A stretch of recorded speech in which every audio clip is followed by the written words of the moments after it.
The cat is sick and is hiding because she doesn't want me to take her to the vet.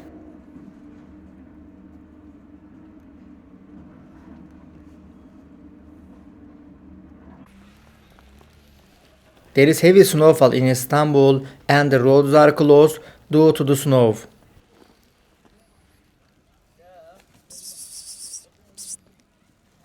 So I have to walk her to the vet.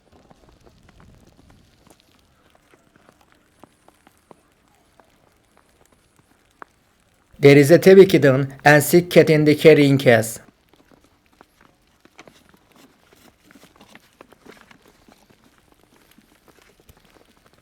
It's really cold out there and I got very cold while taking her to the vet.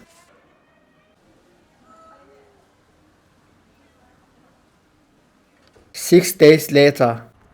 Many homeless stray cats live here. Also there are blankets and rainproof big cat houses here.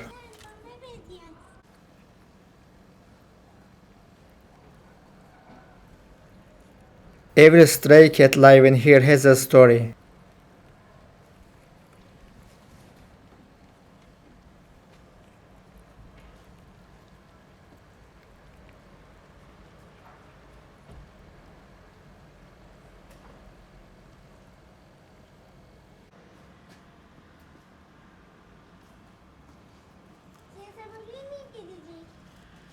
Today my nephew is helping me and playing with the cats.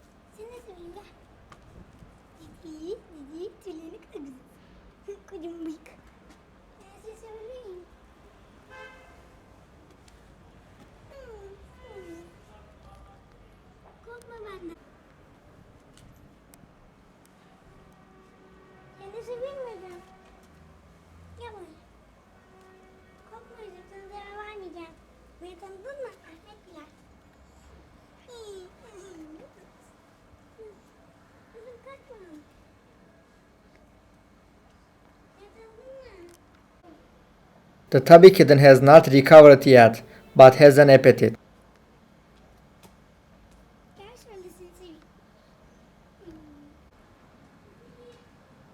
The tabby kitten has had its fill and now it comes to sit on my lap.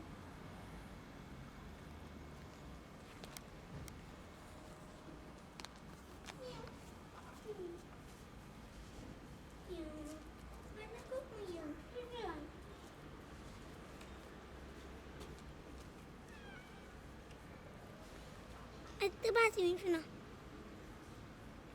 Tıkı tıkı tıkı. Yine.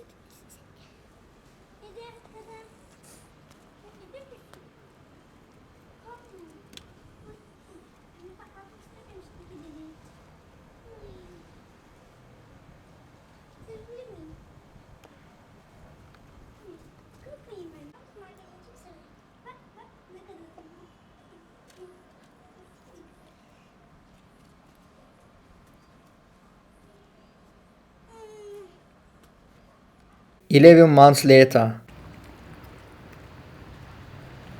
The cat is very healthy and has grown quite a lot.